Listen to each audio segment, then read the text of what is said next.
how'd you like Le'Veon Bell? It's like, oh, you mean the fat guy on the jet ski that's rapping right now? Yeah, I want him. He looks really dedicated to football.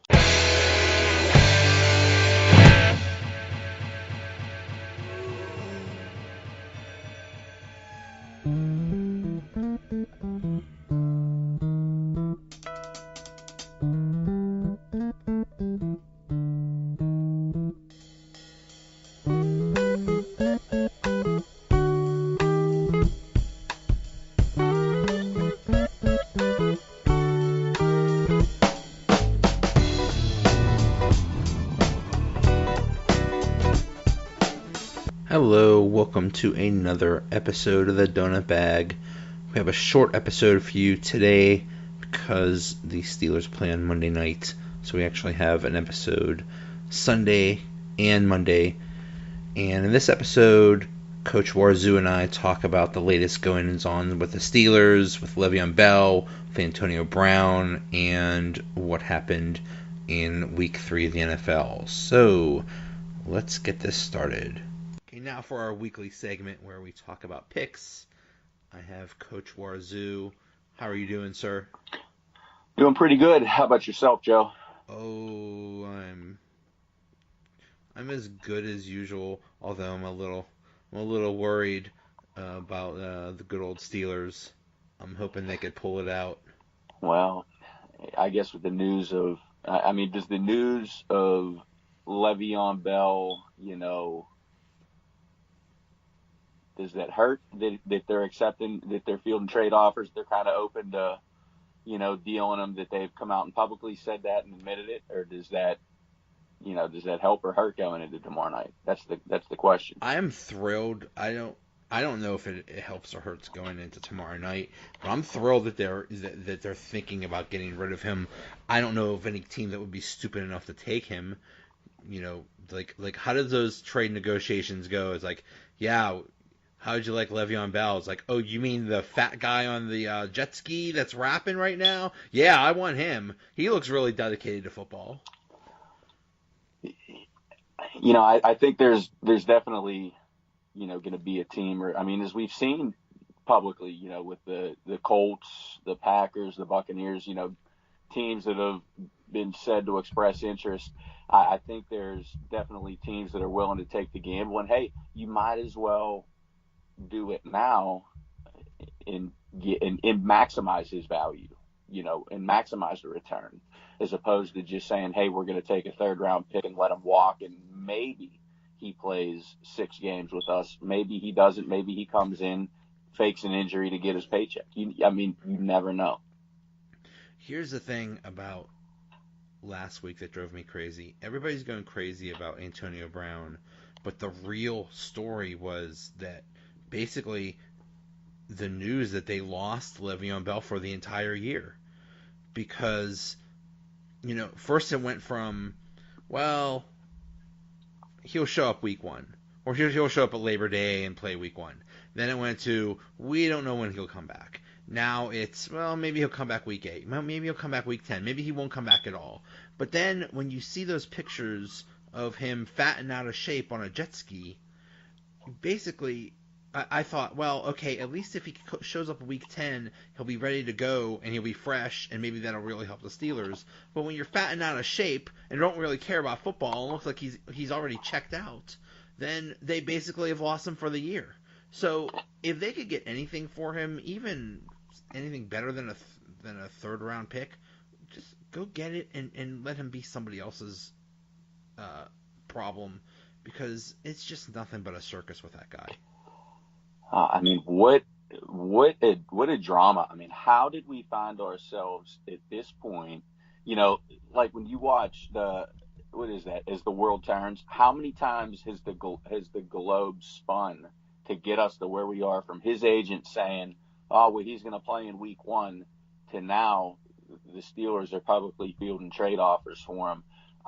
It's just crazy to think that we've gotten here, but here we are, and like you said, you got to get value for him. I'd rather them go out and kind of and say, hey, we're fielding offers, and try to get a first than ride it out with him and, get a third for him leaving, and him just never playing another down in the Steelers uniform. I'd rather him never play another down and them get a first round pick than them sit on their hands and do nothing. Yeah, yeah.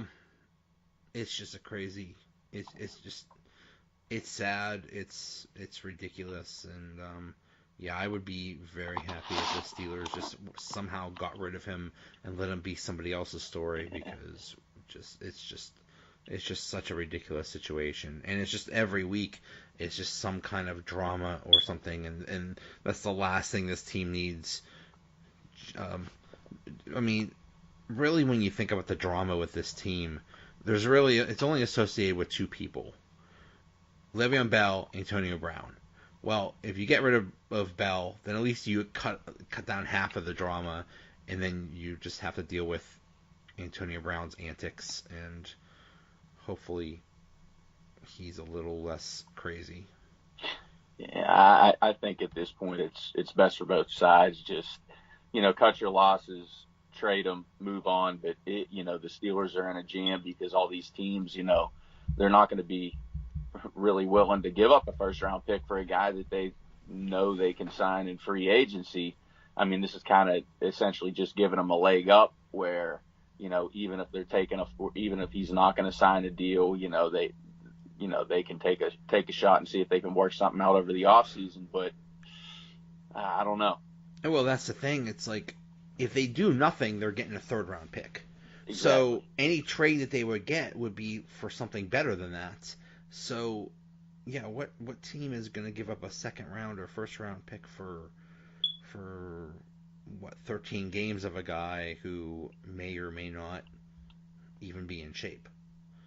So, we'll see. But I mean, there are teams out there that are desperate for a running back, like the 49ers. So, well, or maybe not, who knows, but or the Packers or whoever, but we'll see. Just don't be dumb and trade him to the Patriots like the frickin' Browns did with Josh Gordon. Or the Browns. Don't trade him to the Browns, for that matter. Don't do that. They were one of the teams that were mentioned, but there's no way you would trade him to someone in the division. No, yeah, that would be ridiculous. But what do you? There's actually something that was very encouraging that I heard, believe yesterday, and that is that they're thinking of demoting Artie Burns and playing Sensabaugh. Now, Sensabaugh is horrible, but the fact that they're recognizing that Artie Burns just sucks. It's bad because it's a first round pick that's a bust, but they're also recognizing, hey, this guy's a liability and we can't just do nothing and hope for the best. So at least they're thinking about making changes on defense to help out. So at least it's hard admitting you messed up, but at least they're willing to do that. No, we're a step in the right direction now. My only beef is we're replacing bad players with bad players. Well, or worse players, because I remember Sensabaugh being in there last year. He was awful. So it's not good, but hopefully maybe that'll shock Artie Burns and make him play better or something. I don't know. I mean, they were planning on shocking somebody with this move. I think I don't know who it is, but yeah. We'll see. We'll see if Fitzmagic can outduel Sensabaugh and the Steelers. Yeah, I just have the belief that they were so embarrassed last week and looked so bad that they're going to do something to look better. And I mean, that's what I keep saying is, people just overreact to everything, or they think that things will never change. Tampa isn't going 16-0. well, I was going to say the Bills aren't going 0-16, and they sure aren't doing that. Um, so I mean, things change. You know, if you're losing too much, you figure out a way to win. If you're winning too much, you come back down to earth. And so I have this feeling that the Steelers are going to look very impressive next tomorrow night, and um, and pull out the win. And I'm thinking a big game from James Conner. I'm thinking they're going to run the ball a lot. I'm also thinking, 10 for 149 and a touchdown or two from Antonio Brown. It just seems like a game where, off all this off the field stuff and mixed with the on the field wanting his targets and wanting to win, I could just see it coming. I see a big game from him. I see, him and Big Ben celebrating tomorrow.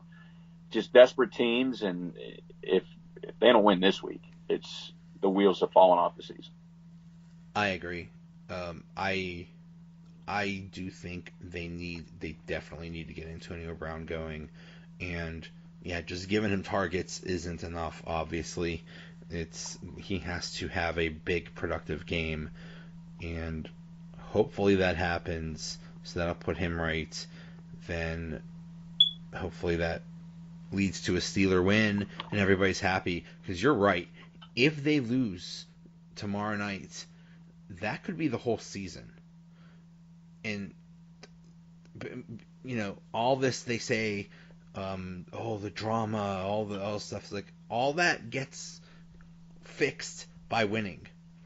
But if they lose, it's just gonna get so much worse, and you're gonna hear more stories about players being angry and turmoil and drama, and you'll just hear whispers of people and rumors and stuff, and it'll just get worse and worse. So, and this team could easily fall apart. So yeah, I think tomorrow night is a must-win game. Yeah, I mean, you said that you think you'd see a lot of Connor. I just really feel like tomorrow they're going to come out and they're going to establish that little short pass game, and that's how you're going to see Antonio Brown get a billion targets tomorrow. Is they're going to come out and bubble screen you to death at throw the little screen passes and get Brown and Juju out into space tomorrow. I think that's how they're really going to establish the run when they come out, so to speak. And I think Juju and Antonio, especially Antonio Brown, are going to have huge days. And Connor, I think running, like you said, I think running down the clock, he'll get a touchdown or two, and it's going to be a high-scoring game. Yeah. So we shall see. It'll be very interesting. Okay, so looking at this, the games so far this week, here's a recurring thing. We both suck. Right now, we both have 6 correct out of, 15 possible games, 14 possible games. The the New England one is the New England Detroit game is going on right now, and we both picked New England, which we're looking like geniuses there. And yeah, we got 6 right. So let's go over these real quick. The Thursday night game, actually, you got right. You picked Cleveland over the Jets, and I picked the Jets. Cleveland gets a win. Wow. Yay. It's the end of the world. It's finally happened. Is this the beginning of, and especially with Mayfield coming in, is this the beginning of the Browns dynasty? Are they going to run away with the division? I mean, Mayfield looked really good, and Tyrod Taylor looked awful. So that could be a little scary if Mayfield is actually going to be good this quick. It may be the end of the world, because last week we saw Bortles and Gabbert get NFL wins on the same Sunday. I mean, this weekend we see the Buffalo Bills and the Cleveland Browns both get wins on the same weekend. This is insane. Baker Mayfield, we're to be honest, we're lucky as Steeler fans that he did not suit up as the starter from day